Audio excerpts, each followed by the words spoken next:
Fenêtre sur l'emploi, éclairage sur le marché des cadres en 2024 dans un contexte économique un petit peu plus particulier avec une remontée légère du chômage. On en parle avec Julien Breuil. Bonjour Julien. Bonjour. Ravi de vous accueillir, directeur des relations entreprises au sein du groupe EDC Business School. C'est un vrai sujet parce que vous le traitez assez régulièrement sur notre plateau. Être cadre en 2024, c'est quoi l'évolution? Ça veut dire quoi?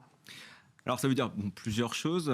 C'est vrai qu'être cadre, aujourd'hui, ça pose beaucoup de questions. Il y a une question effectivement à la fois statistique, j'allais dire, et un peu une question empirique. La première, c'est quand on regarde de manière statistique, en fait, on s'aperçoit qu'il y a de plus en plus de cadres. Alors pourquoi il y a de plus en plus de cadres? On sait qu'aujourd'hui, ça pèse énormément dans la population active, 21%. Il y a plus de cadres désormais que d'ouvriers, par exemple. Ça, c'est un vrai axe statistique. Et puis, il y a un côté empirique. Moi, je suis toujours surpris, d'ailleurs, quand je pose la question à nos étudiants de l'EDC Paris Business School. Je leur dis, mais c'est quoi un cadre pour vous? Et ils me disent, c'est un dirigeant. C'est quelqu'un qui décide. Mais en fait, c'est intéressant. Rien de tout ça, finalement. Un cadre, c'est un statut. Et puis ensuite, c'est une évolution de ce statut, en tout cas en termes de fonctionnalité, voire de secteur, on y reviendra. On a sorti un chiffre, quand même, une proportion d'hommes, puisqu'on est en train de définir le portrait robot du cadre de 2024, c'est 63% d'hommes quand même. Alors, le cadre est prioritairement, entre guillemets, masculin. Alors, ou majoritairement. Oui, alors quand je dis prioritairement, oui, c'est bien sûr prioritairement, entre guillemets, parce que le chiffre est plus élevé, mais ce qui est surtout intéressant, c'est l'évolution. Alors, il y a plus d'hommes, toujours plus d'hommes, mais en même temps, il y a une proportion de femmes qui sont de plus en plus cadres. Alors, c'est sans doute en lien aussi avec l'évolution des métiers, c'est sans doute en lien aussi avec le niveau de diplôme de l'ensemble des hommes et des femmes, qui fait qu'aujourd'hui, on a 37% des femmes qui sont cadres, qui est en augmentation de 7 points sur les 15 dernières années, et si on remontait plus loin d'ailleurs, encore plus. Alors, il y a un chiffre que vous avez extrait dans votre étude que je trouve très intéressant, c'est le rapport entre cadres et experts. Oui. Ce n'est pas des généralistes, ils sont de plus en plus experts. Ça répond d'ailleurs à la question que nous posent nos étudiants, parce que l'une des réponses qu'ils nous apportent sur les cadres, c'est un manager. Non, un cadre n'est plus qu'un manager, ou n'est plus forcément un manager. On s'aperçoit qu'on n'a que 54% des cadres aujourd'hui qui sont des managers, et 46% qui ne le sont pas, et qui sont donc des experts. Alors comment ça s'explique? Ça s'explique, on le voit, dans l'évolution des recrutements aussi qui ont lieu sur les cadres. Je rappelle qu'il y a 308 000 recrutements de cadres chaque année, prioritairement pour le coup, et là le terme est bien utilisé, sur les métiers de l'IT et les métiers de la R&D, qui sont des métiers plutôt tech, pas forcément de management, mais plutôt d'expertise. Et donc on voit que ces postes de cadre, parce que ce sont majoritairement quand même des profils qui sont diplômés, et plutôt masculins, je m'autorise. Là pour le coup plutôt masculins, on en revient. Qui effectivement bénéficient de ce statut et qui donc expliquent pourquoi on a autant de la proportion de cadres sur la notion des experts. Alors j'évoquais tout à l'heure le marché macro, le chiffre du chômage, mais restons encore un peu dans la sociologie du travail.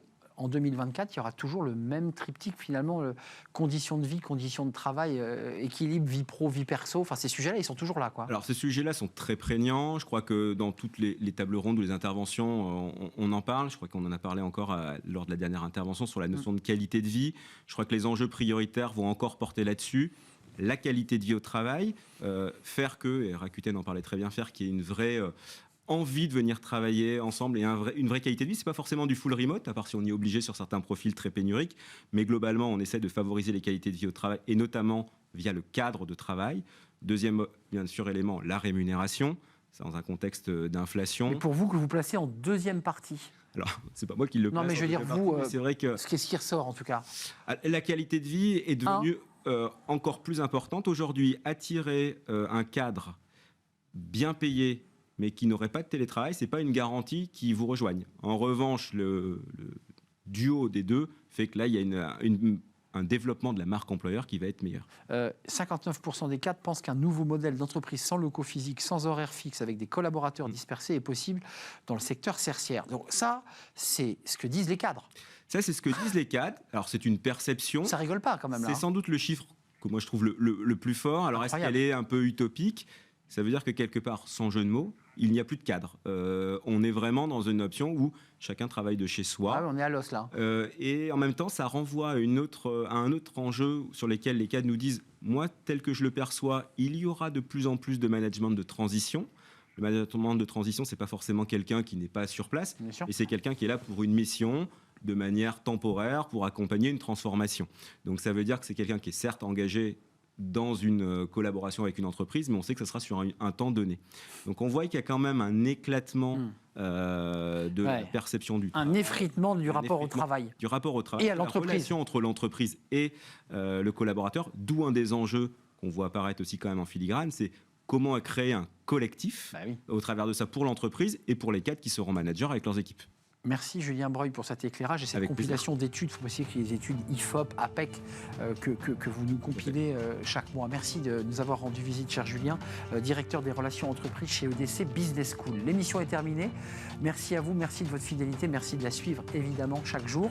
Merci à toute l'équipe, merci à Alice à la réalisation, merci à Alexis au son. Puis je remercie l'équipe de programmation, évidemment Nicolas Juchat et Alexis qui m'accompagnent. Je vous dis à très très bientôt. D'ici là, portez-vous bien, puis restez fidèles au programme de Bismart. À bientôt.